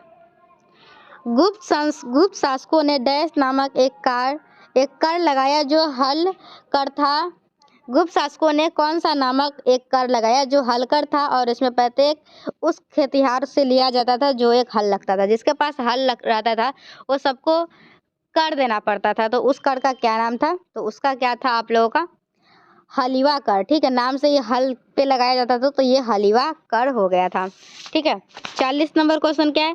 तीर्थ यात्रियों के राजकुमार के रूप में प्रतिष्ठित हेन त्सांग ने सम्राट डैश के शासनकाल के दौरान भारत का दौरा किया था। तो आप लोगों का हो जाएगा हर्ष। क्या हो जाएगा? हर्ष। इसका हर्ष के शासनकाल के दौरान भारत का दौरा किया था कौन? When Tsang. 41 क्या है? राजा हर्षवर्धन ने अपने भाई डैश की मृत्यु के बाद थानेश्वर और कन्नौज के सिंहासन पर प्रभुत्व स्थापित किया। राजा हर्षवर्धन ने अपने भाई डैश की मृत्यु के बाद थानेश्वर और कन्नौज के सिंहासन पर प्रभुत्व स्थापित किया था। तो आप लोग का हो जाएगा राज्यवर्धन। क्या हो जाएगा इसका आंसर? राज्यवर्धन। राजा हर्षवर्धन ने अपने भाई राज्यवर्धन की मृत्यु के बाद थानेश्वर और कन्नौज के सिंहासन पर प्रभुत्व स्थापित किया था। उसके बाद आप लोगों का नेक्स्ट क्वेश्चन क्या है? हर्षचरित कन्नौज के शासक हर्षवर्धन की जीवनी है जो उनके दरबारी कवि डैश द्वारा संस्कृत में रचित है। तो आप लोगों का इसका हो जाएगा 42 नंबर जो है, इसका आंसर क्या हो जाएगा? बाणभट्ट। क्या हो जाएगा? हर्षचरित कन्नौज के शासक हर्षवर्धन की जीवनी है जो उनके द्वारा कवि बाणभट्ट द्वारा संस्कृत में रची गई है। किस स्तंभ शिलालेख में समुद्रगुप्त की उपलब्धियों अभिलेखित की गई है जो अपनी विजय के लिए नेपोलियन ऑफ इंडिया के नाम से जाने जाते हैं? तो आप लोगों का इसका आंसर हो जाएगा इलाहाबाद स्तंभ। क्या हो जाएगा? इलाहाबाद स्तंभ। पुष्यभूति जिन्होंने थानेश्वर से शासन किया था। पुष्यभूति जिन्होंने थानेश्वर से शासन किया गया था, कौन से राजवंश के संस्थापक थे? तो आप लोग का हो जाएगा वर्धन राजवंश के संस्थापक थे। पुष्यभूति जिन्होंने थानेश्वर से शासन किया था, वर्धन राजवंश के संस्थापक थे। 45 नंबर क्वेश्चन क्या है? डैश प्राचीन भारत का एक महत्वपूर्ण बंदरगाह शहर था। डैश प्राचीन भारत का एक महत्वपूर्ण बंदरगाह शहर था। तो आप लोग का इसका हो जाएगा ताम्रलिपि। क्या हो जाएगा? ताम्रलिपि प्राचीन भारत का एक महत्वपूर्ण बंदरगाह शहर था। ताम्रलिपि प्राचीन भारत का एक महत्वपूर्ण बंदरगाह शहर था। ठीक है, ताम्रलिपि। तो इस तरीके से हम लोगों का टाइप 4 भी कंप्लीट हुआ, type 1 complete, type 2 complete, type 3 complete, type 4 complete. अब बस 6 टाइप का इसमें क्वेश्चन है। टाइप 5 करेंगे, फिर टाइप 6 करेंगे और इस तरीके से हमारा वीडियो लेक्चर आज का खत्म हो जाएगा। अगर आप लोग बोर हो रहे हैं तो वीडियो को पॉज करके थोड़ा सा घूम लीजिए, फिर वीडियो को देखना स्टार्ट कर दीजिएगा। ओके, अब हम लोग क्या देखेंगे? टाइप 5 देखेंगे। ओके, तो टाइप 5 में क्या आप लोगों का निम्नलिखित में से क्या अजंता गुफाओं के संबंध में सही नहीं है? अजंता गुफाओं के बारे में कौन सा बात जो इसमें दिया गया हुआ है वो सही नहीं है? तो वे प्राचीन भारत के प्रयुक्त तकनीकों को दर्शाती है। ये आप लोगों का तीसरा ऑप्शन हो जाएगा इसका। ठीक है, महाराष्ट्र के औरंगाबाद जिले में है अजंता की गुफा है। ठीक है, जिसका निर्माण जो है 480 या दूसरी शताब्दी ईसा पूर्व से लगभग 480 या 650 ईस्वी के मध्य में किया गया था। गुफाओं पर उत्कीर्ण चित्रकला और चट्टानों को काटकर बनाई गई मूर्तिकला विशेष रूप में से सार्थक चित्रकला जो संकेत, भाव, भंगिमा और आकार के द्वारा भावुकता प्रस्तुत करते हैं। चलिए, हम लोगों को ज़्यादा डिटेल में नहीं पढ़ना है, बस आप लोग ये जान लीजिए इसका ऑप्शन नंबर 3 जो होगा आंसर होगा। मूलतः चचनामा किस भाषा में लिखा गया है? तो चचनामा जो है वो आप लोग को अरबी भाषा में लिखा गया है। ओके, महाबलीपुरम के रथों का निर्माण किसके शासनकाल में हुआ था? तो महाबली के रथों का निर्माण पल्लवों के शासनकाल में हुआ था। महाबलीपुरम के रथों का निर्माण किसके शासनकाल में हुआ था? तो पल्लवों के शासनकाल में हुआ था। एलोरा में सुविख्यात कैलाश शिव मंदिर का निर्माण किस राष्ट्रकूट शासक ने करवाया था? तो ये हो जाएगा कृष्ण प्रथम। क्या हो जाएगा? कृष्ण प्रथम। इसका करेक्ट आंसर हो जाएगा ऑप्शन नंबर 3। 4 का ऑप्शन नंबर 3 करेक्ट हो जाएगा। 5 क्या है? महाबलीपुरम की स्थापना किसने की थी? तो महाबलीपुरम की स्थापना पल्लव वंश ने की थी। ठीक है, वो पहले भी क्वेश्चन था, तो आप लोगों का 5वां का पहला करेक्ट हो जाएगा। 6ठा नंबर क्या है? पल्लवों की राजधानी कहाँ थी? तो पल्लवों की राजधानी कांची था। 7 का है? महाबलीपुरम में रथ मंदिरों का निर्माण किस पल्लव शासक के शासनकाल में हुआ था? तो आप लोगों का हो जाएगा नरसिंह वर्मन प्रथम। क्या हो जाएगा? नरसिंह वर्मन प्रथम। निम्न में से किसने तंजौर में बृहदेश्वर मंदिर का निर्माण करवाया था? तो बृहदेश्वर मंदिर का निर्माण राजा राज चोल ने करवाया था। किसने करवाया था? तंजौर में बृहदेश्वर मंदिर का निर्माण किसने करवाया था? तंजौर में बृहदेश्वर मंदिर का निर्माण राजा राज चोल ने करवाया था। निम्नलिखित में से किस चोल राजा ने लंका को पहले जीता था? किस राजा ने लंका को पहले जीता था? तो राज प्रथम। निम्नलिखित में से किस चोल राजा ने लंका को पहले जीता था? तो राज प्रथम। 10वां नंबर क्वेश्चन क्या है? गंगा को उत्तर से दक्षिण ले जाने वाला चोल राजा कौन सा था? तो आप लोग का होगा राजेंद्र चोल। कौन होगा? राजेंद्र चोल। गंगा को उत्तर से दक्षिण ले जाने वाला चोल राजा कौन सा था? तो राजेंद्र चोल। निम्नलिखित व्यक्ति और घटना का सही मेल बताइए। तो आप लोगों को इसका मैच द फॉलोइंग है, तो आप लोगों को मैं बताती हूँ। निम्नलिखित व्यक्ति और घटना का सही मेल बताइए। तो सही मेल जो है वो आप लोगों का केवल 3 है, अलाउद्दीन खिलजी का हो जाएगा बंगाल का विद्रोह। जो पहला क्या ऑप्शन है सुल्तान मोहम्मद, तो सुल्तान मोहम्मद का होगा सोमनाथ मंदिर। क्या होगा? सॉरी, मतलब व्यक्ति घटना में आप लोगों को बता रही हूँ, ध्यान से सुनिएगा। क्या 11 नंबर क्वेश्चन है ना? ओके, 11 का तीसरा करेक्ट है, मतलब अलाउद्दीन खिलजी का बंगाल में विद्रोह। बाकी का भी हम लोग देख लेते हैं। सुल्तान मोहम्मद का सोमनाथ मंदिर जो कि 1025 से 26 ईस्वी में, यह महमूद का सबसे प्रसिद्ध अभिमान था। सुल्तान मोहम्मद ने भारत पर 17 बार आक्रमण किया था। सोमनाथ मंदिर गुजरात में स्थित भारत का सबसे महत्वपूर्ण मंदिर था। यह शिव मंदिर था। तो इसका जो करेक्ट आंसर क्या हो जाएगा? ऑप्शन नंबर 3 हो जाएगा। 11 का तीसरा करेक्ट आंसर है। एक इम्पोर्टेंट था वो मैं बता दी हूँ। 11 का तीसरा याद रखिएगा, मतलब अलाउद्दीन खिलजी का बंगाल में विद्रोह। 12 क्या निम्नलिखित में किसने सोमनाथ मंदिर पर आक्रमण किया था? तो सोमनाथ मंदिर पे जो आक्रमण किया था वो था मोहम्मद गौरी। कौन सा आक्रमण किया था? सोमनाथ मंदिर पे। चलिए अब हम लोग देख लेते हैं 12 नंबर क्वेश्चन क्या है। निम्नलिखित में किसने सोमनाथ मंदिर पर आक्रमण करवाया था?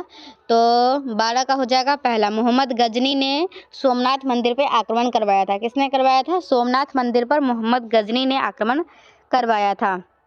13 नंबर क्वेश्चन क्या है? चोल वंश में ग्राम प्रशासन के बारे में किस शिलालेख में उल्लेख मिलता है? चोल वंश में ग्राम प्रशासन के बारे में किस शिलालेख में उल्लेख मिलता है? तो आप लोगों का हो जाएगा उत्तर मेरुर। कौन हो जाएगा? उत्तर मेरुर। चोल वंश में ग्राम प्रशासन के बारे में किस शिलालेख में उल्लेख मिलता है? उत्तर मेरुर। उसके बाद क्या है? किस पल्लव शासक के शासनकाल में पल्लवों और चालुक्य के बीच लंबा संघर्ष शुरू हो गया था? किस पल्लव शासक के शासनकाल में पल्लवों और चालुक्य के बीच लंबा संघर्ष शुरू हो गया था? तो महेंद्र वर्मन प्रथम। किस पल्लव शासक के शासनकाल में पल्लवों और चालुक्यों के बीच लंबा संघर्ष शुरू हो गया था? महेंद्र वर्मन प्रथम। सिंध पर विजय प्राप्त करने वाला अरब सेनापति का नाम बताइए। सिंध पर विजय प्राप्त करने वाला अरब सेना के सेनापति का नाम बताइए। तो आप लोग का हो जाएगा ये मोहम्मद बिन कासिम। कौन हो जाएगा? मोहम्मद बिन कासिम। 15 का चौथा करेक्ट है। सिंध पर विजय प्राप्त करने वाला अरब सेना के सेनापति का नाम है मोहम्मद बिन कासिम। निम्नलिखित का मिलान कीजिए। तो आप लोगों को मैं बता दूं 16 का चालुक्य वंश जो हो जाएगा, चालुक्य का आप लोगों का हो जाएगा वातापी। क्या हो जाएगा? आप लोगों का 16 का पहला नंबर ऑप्शन करेक्ट है। चालुक्य वंश का हो जाएगा वातापी। होयसल वंश का हो जाएगा द्वार समुद्र। राष्ट्रकूट का हो जाएगा राष्ट्रकूट वंश, मलखेर, और काकतीय वंश का हो जाएगा वाड़गाल। ठीक है, तो देखिए 17 के आप लोग का निम्नलिखित में कौन सा शिलालेख चालुक्य सम्राट पुलकेशिन द्वितीय से संबंधित है? तो आप लोगों का इसका करेक्ट आंसर हो जाएगा एहोल। क्या हो जाएगा? एहोल। निम्न में से कौन सा शिलालेख चालुक्य सम्राट पुलकेशिन द्वितीय से संबंधित है? एहोल। अरबियों से मुल्तान को क्या नाम दिया गया था? अरबियों ने मुल्तान को क्या नाम दिया था? स्वर्ण नगरी। क्या नाम दिया था? स्वर्ण नगरी। 18 का आप लोगों का तीसरा करेक्ट हो जाएगा स्वर्ण नगरी। 19 नंबर देखें, निम्नलिखित में से कौन सी पुस्तक राष्ट्रकूट के राजा अमोघवर्ष ने लिखी थी? तो आप लोग का हो जाएगा कवि राजमार्ग। क्या हो जाएगा? कवि राजमार्ग। निम्नलिखित में से कौन सी पुस्तक राष्ट्रकूट के राजा अमोघवर्ष ने लिखी थी? कवि राजमार्ग। कांचीपुरम में प्रसिद्ध वैकुंठ पेरुमल मंदिर किसने बनवाया था? कांचीपुरम में प्रसिद्ध वैकुंठ पेरुमल मंदिर किसने बनवाया था? तो नंदी वर्मन द्वितीय। कौन बनवाए थे? नंदी वर्मन द्वितीय। भारत पर सबसे पहले आक्रमण करने वाले कौन थे? तो भारत पर सबसे पहले आक्रमण करने वाले आर्य थे। कौन थे? आर्य। 21 का आप लोग का पहला करेक्ट हो जाएगा। प्रतिहार वंश का महानतम राजा कौन था? तो प्रतिहार वंश का महानतम राजा भोज था। कौन था? प्रतिहार वंश का महानतम राजा भोज था। निम्नलिखित में से कौन से पल्लव राजा ने चालुक्य सम्राट राजा पुलकेशिन द्वितीय को पराजित करके और उनका वध करके वातापिकोंडा का खिताब प्राप्त किया था? तो आप लोग का हो जाएगा नरसिंह वर्मन प्रथम। राष्ट्रकूटों की प्रारंभिक राजधानी निम्नलिखित में से कौन सी थी? तो राष्ट्रकूटों की प्रारंभिक राजधानी एलोरा थी। कौन थी? राष्ट्रकूटों की प्रथम राजधानी एलोरा थी। भारत के किस क्षेत्र में कामरूप एक प्राचीन नाम है? तो भारत के किस क्षेत्र में कामरूप एक प्राचीन नाम है? असम। भारत के किस क्षेत्र में कामरूप एक प्राचीन नाम है? तो असम हो जाएगा। अजंता एलोरा की गुफाएं निम्नलिखित में से कौन से शहर के पास स्थित है? तो अजंता एलोरा की गुफाएं जो है वो औरंगाबाद शहर के पास स्थित है। तो 26 का आप लोगों का दूसरा करेक्ट हो जाएगा। 27 क्या है? दिलवारा के चालुक्य जैन मंदिर कहाँ स्थित है? तो दिलवारा के जो जैन मंदिर है वो आप लोगों का राजस्थान में स्थित है। कहाँ पे है? राजस्थान में है, माउंट आबू के निकट में। राजस्थान में जो माउंट आबू है उसी के निकट में ये मंदिर है, जैन मंदिर। फिर 28 नंबर क्वेश्चन क्या है? कांचीपुरम में कैलाशनाथ मंदिर जिसकी भीतरी दीवारों में रंगों से मूर्तियां बनाई गई है, किसने बनवाया था? तो आप लोगों का हो जाएगा नरसिंह वर्मन। किसने किसने बनवाया था? नरसिंह वर्मन। तो आप लोगों को 28 का दूसरा करेक्ट हो जाएगा। 29 नंबर क्वेश्चन क्या है? पल्लव राजवंश ने अपनी राजधानी कहाँ बनाई? तो पल्लव राजवंश ने अपनी राजधानी कांचीपुरम में बनाई थी। पल्लव राजवंश ने अपनी राजधानी कांचीपुरम में बनाई थी। सुल्तान महमूद कहाँ का शासक था? तो सुल्तान महमूद गजनी का शासक था। सुल्तान महमूद कहाँ का शासक था? तो गजनी का। 31 नंबर का 30 का दूसरा ठीक है। 31 का एहोल प्रशस्ति का संबंध निम्नलिखित में से किस राजवंश से था? तो एहोल का चालुक्य राजवंश से था। एहोल प्रशस्ति का संबंध चालुक्य राजवंश से था। एहोल प्रशस्ति का संबंध चालुक्य राजवंश से था। निम्नलिखित मंदिरों में से चंदेल राजा किससे संबंधित है? निम्नलिखित मंदिरों में से चंदेल राजा किससे संबंधित है? तो खजुराहो के मंदिर से है। ठीक है, चंदेल राजा किससे संबंधित है? खजुराहो के मंदिर। 33 क्या हो जाएगा? निम्न में से किस प्रतिहार राजा ने प्रमाण की उपाधि ली थी? तो देखिए ये जो प्रश्न है इसमें प्रश्न में या तो गलत वर्तनी लिखा गया है या फिर समुचित रूप से अनुवादित नहीं है या अपूर्ण है। जो प्रतिहार वंश के सबसे शक्तिशाली शासक थे वो मिहिर भोज विष्णु के भक्त थे। उन्होंने आदि वराह की उपाधि धारण की थी। ओके, जिसे उन्होंने अपने कुछ सिक्कों पर अंकित भी करवाया था। एक अन्य प्रतिहार शासक नागभट्ट द्वितीय जो वत्सराज का पुत्र था ने कन्नौज पर विजय के बाद शाही खिताब परम भट्टरक महाराजाधिराज और परमेश्वर की उपाधि धारण की थी। चलिए अब आगे देख लेते हैं, इसमें कुछ गड़बड़ है। 33 में 34 का निम्नलिखित में से किस राजपूत वंश का संबंध अग्निकुल से नहीं है? तो इसमें अग्निकुल से संबंध किसका नहीं है? तो मैं पहले बता देती हूँ संबंधित कौन है। तो अग्निकुल से संबंधित है परिया है, चौहान है, सोलंकी है और परमार है। इसमें क्या पूछा? कौन नहीं है? परमार है, चंदेल भी है और सोलंकी भी है। तो इसमें कौन नहीं है? तो मैं आप लोगों को बता दूं 34 नंबर है ना, 34 का आप लोगों को ये चंदेल हो जाएगा। चंदेल करेक्ट होगा, चंदेल नहीं है। कौन कौन है एक बार मैं फिर से बताना चाहती हूँ। परिया है, चौहान है, सोलंकी और परमार है। ओके, तो आप लोग का चंदेल होगा करेक्ट आंसर। 34 का चौथा हो जाएगा। ओके, 34 का चौथा करेक्ट है। 35 क्या? चोल राजवंश से उभरने वाला पहला महत्वपूर्ण शासक कौन था? तो 35 का हो जाएगा राजा राज चोल। राजा राज चोल। चोल राजवंश से उभरने वाला पहला महत्वपूर्ण शासक कौन था? राजा राज चोल। चोल राजवंश से उभरने वाला महत्वपूर्ण शासक राजा राज चोल था। 36 नंबर क्या है आप लोगों का? पाल वंश के पतन के बाद बंगाल में किस राजवंश ने अपना शासन स्थापित किया था? पाल वंश के पतन के बाद बंगाल में किस राजवंश ने अपना शासन स्थापित किया था? तो आप लोगों का हो जाएगा सेन वंश। पाल वंश के पतन के बाद बंगाल में किस राजवंश ने अपना शासन किया था? सेन वंश। बृहदेश्वर मंदिर तंजावुर डैश में है। बृहदेश्वर मंदिर कहाँ है? बृहदेश्वर मंदिर आप लोगों को तंजावुर तमिलनाडु में है। बृहदेश्वर मंदिर कहाँ है? तंजावुर तमिलनाडु में है। चोल राज्य को निम्न में से किस राष्ट्रकूट शासक के आक्रमण को झेलना पड़ा? चोल राज्य को निम्न में से किस राष्ट्रकूट शासक के आक्रमण को झेलना पड़ा? तो आप लोगों का हो जाएगा कृष्ण तृतीय। क्या हो जाएगा? कृष्ण तृतीय। ऑप्शन नंबर 3 करेक्ट है। 39 नंबर क्या है? बादामी चालुक्य के बादामी जाने से पहले उनकी राजधानी कहाँ थी? बादामी चालुक्य के बादामी जाने से पहले उनकी राजधानी ऐहोल थी। बादामी चालुक्य को बादामी जाने से पहले उनकी राजधानी ऐहोल थी। चालुक्य वंश का संस्थापक कौन था? तो चालुक्य वंश का संस्थापक पुलकेशिन प्रथम था। कौन था? चालुक्य वंश का संस्थापक पुलकेशिन प्रथम था। मिहिर भोज शासक थे। तो मिहिर भोज आप लोगों को प्रतिहार के शासक थे। मिहिर भोज प्रतिहार के शासक थे। विक्रमशिला विश्वविद्यालय की स्थापना एक पाल राजा डैश द्वारा भी की गई। विक्रमशिला विश्वविद्यालय की स्थापना एक पाल राजा मिहिर भोज द्वारा भी की गई। खजुराहो मंदिर किस राज्य में स्थित है? तो खजुराहो मंदिर मध्य प्रदेश राज्य में स्थित है। खजुराहो मंदिर कहाँ है? खजुराहो मंदिर मध्य प्रदेश राज्य में स्थित है। भारत के उत्तर पूर्वी भाग में त्रिपुरा की पूर्वी रियासत पर डैश वंश का समान था। तो आप लोगों का क्या हो जाएगा 44 का दूसरा माणिक्य। भारत के उत्तर पूर्वी भाग में त्रिपुरा के पूर्वी रियासत पर माणिक्य वंश का शासन था। माणिक्य वंश का शासक था। भारत के उत्तर पूर्वी भाग में त्रिपुरा की पूर्वी रियासत पर माणिक्य वंश का शासन था। फिर 45 नंबर क्वेश्चन क्या है? डैश के 45 सही से नहीं दिख रहा है, 46 देख लेते। ऐसे 45 का आंसर जो है ना दूसरा राजा राज चोल प्रथम हो जाएगा इसका आंसर। चलिए 46 देख लेते हैं। डैश शासक के खजुराहो ने अपनी धार्मिकम राजधानी स्थापित की थी। तो आप लोगों का इसका करेक्ट आंसर हो जाएगा चंदेल। चंदेल शासकों ने खजुराहो में अपनी धार्मिकम राजधानी स्थापित की थी। निम्नलिखित में से कौन सा गुफा महाराष्ट्र में स्थित है? तो महाराष्ट्र में कौन सा गुफा है आप लोगों को मैं बहुत बार बता चुकी हूँ, एलोरा। ठीक है, महाराष्ट्र में कौन सा गुफा है? एलोरा है। 48 का निम्नलिखित में से कौन सा मंदिर राष्ट्रकूट वंश द्वारा निर्मित है? तो आप लोगों का हो जाएगा कैलाश मंदिर। कौन सा मंदिर है? कैलाश मंदिर राष्ट्रकूट वंश द्वारा निर्मित है। कैलाश मंदिर किसके द्वारा निर्मित है?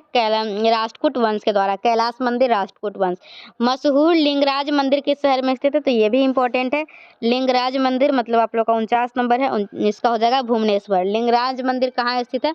भुवनेश्वर में है। लिंगराज मंदिर कहाँ स्थित है? भुवनेश्वर में है। क्या क्वेश्चन था? लिंगराज मंदिर कहाँ स्थित है? भुवनेश्वर में। ठीक है, चलिए देखिए 50 नंबर क्वेश्चन क्या है? शाही चेलाओं के अधीन राजस्व प्रशासन के संबंध में साला भोग शब्द का अर्थ है। साला भोग शब्द का क्या अर्थ है आप लोगों का? इसका अर्थ है विद्यालय के रख रखाव के लिए दान की गई भूमि। इसका क्या अर्थ है? जिसमें देखिए इसमें जो भी मैं आप लोगों को वर्ड बता देती हूँ। एक होता है ये भूमि ब्राह्मणों को भेंट दी गई है, इसलिए कावेरी घाटी और भारत के अन्य दक्षिणी हिस्सों में बहुत सारी ब्राह्मण बस्तियां उभर आई। तो इसको हम लोग क्या बोलते हैं? ब्राह्मदे। गैर ब्राह्मण किसान स्वामी को भूमि, इसको बोलते हैं वेलन वगाई। और साला भोग बोलते हैं यह विद्यालयों के रख रखाव के लिए प्रदत्त भूमि को संदर्भित करता है। बस ज्यादा नहीं देखिए रहने दीजिए। 51 क्या? तीसरी शताब्दी में वाकाटक वंश का संस्थापक कौन था? तीसरी शताब्दी में वाकाटक वंश का संस्थापक कौन था? तो विंध्य शक्ति। कौन है? विंध्य शक्ति था। ठीक है, विंध्य शक्ति वेकट वंश के संस्थापक थे। तो 51 का आप लोगों का हो गया। बस अब टाइप 5 हम लोगों का कंप्लीट ही होगा। उसके बाद क्या है? 52 है कोलाथनु क्या है? सही से दिख नहीं रहा है। भारत के किस राज्य में प्राचीन काल से अल्पकालिक राज्य थे? तो आप लोगों का 52 का जो आंसर है ना उसका आंसर हो जाएगा केरल। केरल में है ये सब। उसका 53 क्या? महाबलीपुरम में पंचरथों का निर्माण किस राजवंशों ने करवाया था? तो इसका हो जाएगा पल्लव। महाबलीपुरम ने पंचरथों का निर्माण पल्लव राजवंशों ने करवाया था। महाबलीपुरम में पंचरथों में से 4 रथ धर्मराज, युधिष्ठिर रथ, भीम रथ, अर्जुन रथ और नकुल सहदेव रथ है। 5वें रथ का क्या नाम है? महाबलीपुरम में जो 5 रथ का निर्माण करवाया था जो किसके द्वारा करवाया गया था? पल्लव वंश के द्वारा करवाया गया था। तो उसमें पंचम रथ का क्या है? तो पंचम रथ जो है वो द्रौपदी रथ है। कौन सा है पंचम रथ? द्रौपदी रथ है। ओके। 55 क्या? निम्नलिखित में से कौन सी ऐसी एकमात्र सही जोड़ी है जैसी चोल शिलालेखों द्वारा वर्णित की गई है? तो आप लोग को अभी मैं थोड़ा देर पहले बताए थे ना साला भोग। अच्छा, इसमें सही पूछा गया है ना कौन सी एकमात्र सही जोड़ी? तो साला भोग ब्राह्मणों को उपहार में दी गई भूमि। तो ये आप लोगों का क्या हो जाएगा? 55 है ना। तो इसका आप लोगों का तीसरा सही जोड़ी है। ठीक है, तीसरा आप लोग उसमें मैं ब्रह्मदेव बताई थी। साला भोग में क्या था? उसमें कुछ सरकारी स्कूल का कुछ था। सालादेव में या विद्यालयों के रख रखाव के लिए कुछ विद्यालय टाइप का था। ब्रह्मदेव क्या था? मंदिरों को उपहार में नहीं, ब्रह्मदेव था ये भूमि ब्राह्मणों को भेंट दी गई। इसमें जो करेक्ट हो जाएगा वो पल्ली चंदम हो जाएगा। पल्ली चंदम जो होता है ना वो जैन संस्था को दान दी गई भूमि। तो तीसरा नंबर करेक्ट है। तो आप लोग इसको ध्यान से अच्छे से कर लीजिएगा। निम्नलिखित में से कौन सा मंदिर चोल साम्राज्य का एक उदाहरण है? तो आप लोगों का इसका हो जाएगा ऐरावतेश्वर मंदिर। कौन सा हो जाएगा? ऐरावतेश्वर मंदिर। निम्नलिखित में से कौन सा मंदिर चोल साम्राज्य का एक उदाहरण है? तो ऐरावतेश्वर मंदिर। किस राजा ने भुवनेश्वर में प्रसिद्ध लिंगराज मंदिर का निर्माण करवाया था? तो ये हो जाएगा ययाति केसरी। दंती दुर्ग एक डैश शासक था जिसने मान्यखेट में अपनी राजधानी की स्थापना की। तो आप लोग का हो जाएगा राष्ट्रकूट। क्या हो जाएगा? दंती दुर्ग एक राष्ट्रकूट शासक था जिसने मानखेट में अपनी राजधानी की स्थापना की थी। तो इस तरीके से हम लोगों का टाइप 5 कंप्लीट होता है। अब हम लोगों को सिर्फ टाइप 6 देखना है और इस तरीके से हम लोगों का प्राचीन भारत का इतिहास पूरा कंप्लीट हो जाएगा। फिर हम लोग नेक्स्ट वीडियो में मध्यकालीन भारत का इतिहास करेंगे और इस तरीके से करते करते ये जो किरण का इतना मोटा बुक दिखता है जिससे देख के आप लोगों को डर लगता है, वो बुक मैं आप लोगों को कंप्लीट करवाऊंगी। तो आप लोगों को बस अगर चैनल पे न्यू है तो सब्सक्राइब करके बेल आइकन को प्रेस कर लीजिएगा। और आप लोगों के कोई भी फ्रेंड्स होंगे जिनको किरण का बुक खरीदना होगा और वो खरीद नहीं पा रहे होंगे, चाहे कोई भी कारण हो, तो आप लोग उनको इस वीडियो का लिंक शेयर कर दीजिएगा ताकि कम से कम वो यहाँ से देख सके इसका क्वेश्चन क्या है, किस तरीके से क्या रहता है। ठीक है, तो मिलते हैं हम लोग नेक्स्ट वीडियो में। Till then bye and thank you and thanks. Sorry अभी थैंक यू नहीं करना, अभी टाइप 6 देखते हैं। ओके, चलिए देखिए अब आप लोग टाइप 6 क्या है। ये गुफा है मुंबई हार्बर में स्थित शिल्प गुफाओं का एक नेटवर्क है। तो आप लोगों का इसका करेक्ट हो जाएगा एलिफेंटा। क्या होगा? एलिफेंटा। भारत में नालंदा विश्वविद्यालय किस राज्य में स्थित है? हर एक को पता होता है, बिहार में है ये। निम्नलिखित मगध के राजवंशों को कालक्रमानुसार लिखिए। तो आप लोगों को लिखना है पहले कौन वंश आया फिर कौन आया। तो मैं आप लोगों को बता दूं, पहले हर्यक वंश आया था, फिर शिशुनाग वंश आया था, फिर नंद वंश आया था, फिर मौर्य वंश आया था। तो इस तरीके से आप लोगों का इसका जो ऑप्शन नंबर 4 करेक्ट हो जाएगा। ठीक है, पहले आप लोगों को हर्यक आया था, तो तीसरा का चौथा किसमें दिया हुआ है? यस, तो इसका ऑप्शन नंबर 3 करेक्ट हो जाएगा। ठीक है, निम्नलिखित में से किस देश में हाल में बुद्ध की मूर्तियों को विरूपित किया गया और हटाया गया? तो ये आप लोगों को हो जाएगा अफगानिस्तान। क्या हो जाएगा? अफगानिस्तान। निम्नलिखित में से वह व्यक्ति कौन है जो चिकित्सक नहीं है? तो आप लोगों का इसका करेक्ट आंसर हो जाएगा चारवाक। क्या हो जाएगा? चारवाक, चिकित्सक नहीं है।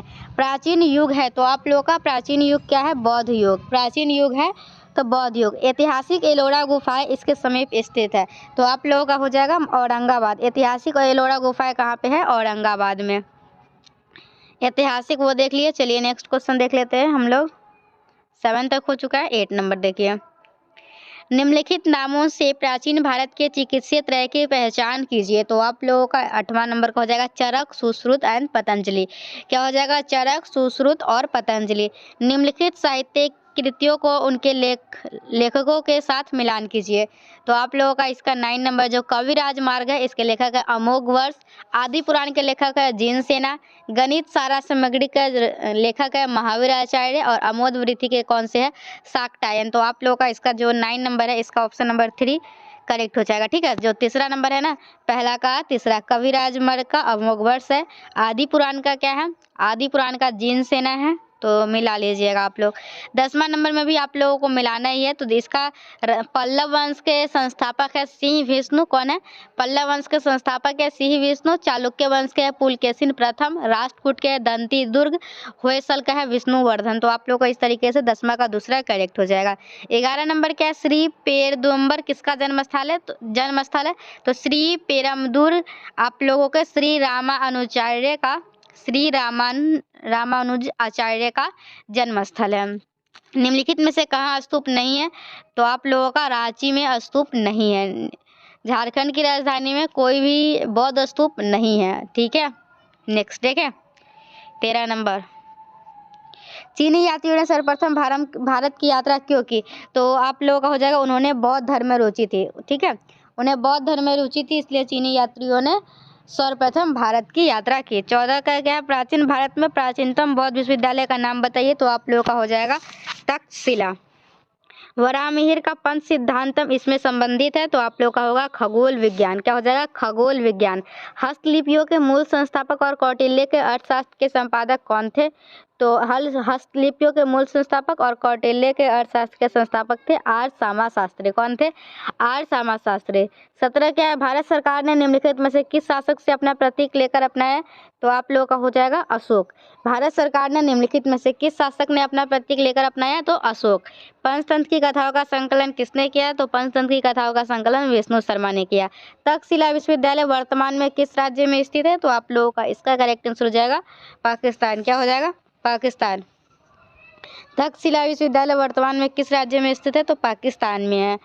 नगर कोझिकोड कहलाता था। तो नगर कोझिकोड कहलाता था कालीकट। क्या कहलाता था? कालीकट। नगर कोझिकोड कहलाता था कालीकट। 21 नंबर क्वेश्चन क्या है? निम्नलिखित में से कौन युग्म सही मेल नहीं खाता है? निम्नलिखित में से कौन युग्म सही मेल नहीं खाता है? तो इसका हो जाएगा विक्रमादित्य का चैतन्य। ठीक है, ये सही मेल नहीं खा रहा है। चलिए कंबोडिया में स्थित अंकोर वाट का सुप्रसिद्ध विष्णु मंदिर किसने बनवाया था? तो आप लोगों का इसका हो जाएगा सूर्यवर्मन द्वितीय। क्या हो जाएगा? सूर्यवर्मन द्वितीय। कंबोडिया में स्थित अंकोर वाट का सुप्रसिद्ध विष्णु मंदिर सूर्यवर्मन द्वितीय ने बनवाया था। 23 के निम्नलिखित का मिलान करना है। मतलब बृहदेश्वर मंदिर कहाँ है? तो बृहदेश्वर मंदिर तमिलनाडु के तंजापुर में है। दिलवारा मंदिर कहाँ है? तो दिलवारा मंदिर राजस्थान के माउंट आबू में स्थित है। लिंगराज मंदिर भुवनेश्वर में है, ओडिशा में है। विष्णु का मंदिर, हरिहर का मंदिर, स्मारकों का हम्पी सुमरो कर्नाटक के बेल्लारी जिले में है। तो आप लोग इसको मिला लीजिएगा। बृहदेश्वर मंदिर तमिलनाडु, मतलब पहला का बी। आप लोग का तीसरा या चौथा इसमें से करेक्ट होगा। अब दिलवारा मंदिर देख लेते हैं, तो दिलवारा मंदिर आप लोग का राजस्थान में है। तो दूसरा का डी, मतलब आप लोगों का ऑप्शन नंबर 3 इसका करेक्ट हो जाएगा।